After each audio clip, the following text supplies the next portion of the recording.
Hello दोस्तों, नमस्कार और स्वागत है आपका हमारे दिव्यांग ऋषि चैनल में।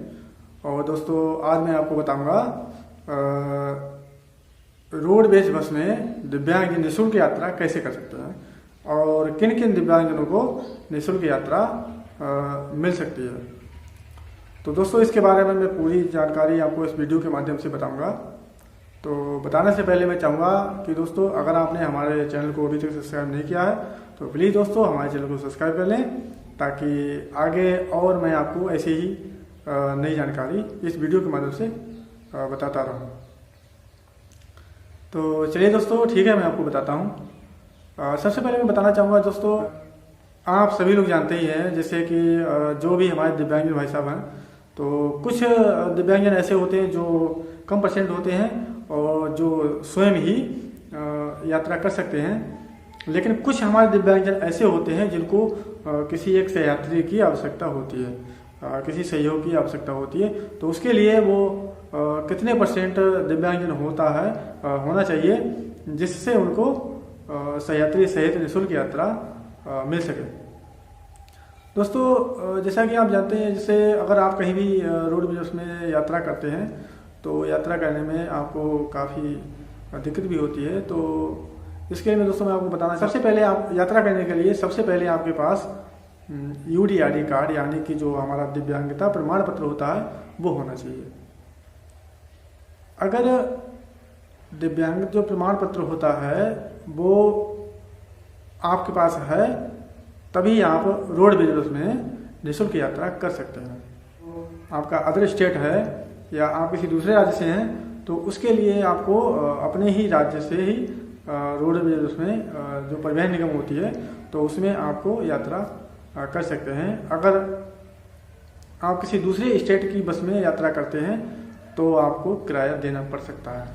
दोस्तों, अभी तक तो शायद यही रूल चलता आ रहा है और शायद मुझे जहाँ तक जानकारी है तो यही प्रक्रिया आज भी है।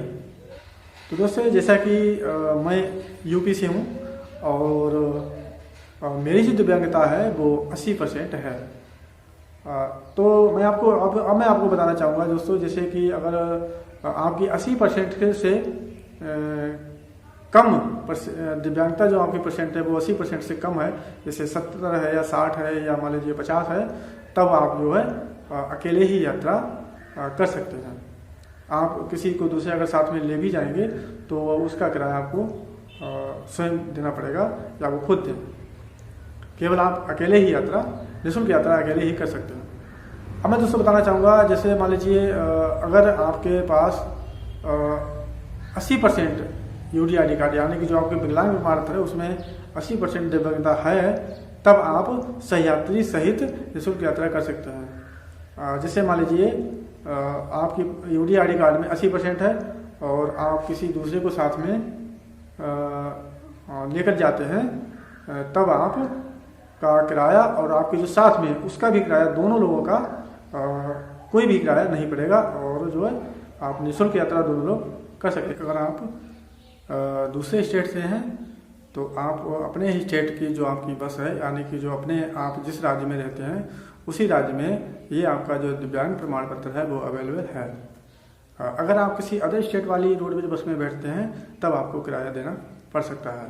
तो इसलिए दोस्तों, ये जो दिव्यांगता प्रमाण पत्र होता है ये केवल अपने ही राज्य की जो बसें होती हैं रोडवेज यानी कि परिवहन निगम होती हैं तो उनके लिए वैलिड है। अगर आप दूसरे किसी स्टेट की बस में दोस्तों, मैं आपको बताना चाहूँगा कि जैसे कि मान लीजिए मैं यूपी से हूँ और अगर मैं कहीं राजस्थान में जाना चाहूँ या जयपुर में जाना चाहूँ या अदर स्टेट में कहीं उत्तराखंड में जाना चाहूँ, तो इसके लिए मुझे अपनी यूपी की जो बस है जो परिवहन निगम है तो उसी में यात्रा करनी चाहिए, उसी में बैठना चाहिए, जिससे हमारा किराया ना पड़े और ये यूपी के लिए ही अवेलेबल होता है। तो दोस्तों, जहाँ तक है आप हमारी बात को समझ गए होंगे कि ये कितने परसेंट तक सहयात्री सहित होता है। जैसे मैंने अभी आपको बताया कि अगर आपकी 80% दिव्यांगता है तब आप सहयात्री सहित यानी कि अपने साथ में किसी को भी ले जा सकते हैं और आपका जो साथ में जाएगा उसका भी किराया नहीं पड़ेगा। तो इस तरीके से आप जो है रोड रिजर्वेशन में यात्रा कर सकते हैं। तो कैसा लगा दोस्तों हमारा वीडियो, हमें कमेंट में ज़रूर बताएं और हमारे चैनल को सब्सक्राइब जरूर करें और लाइक करें। तो ठीक है दोस्तों, फिर मिलेंगे अगले नए वीडियो में। तब तक के लिए नमस्कार, जय हिंद।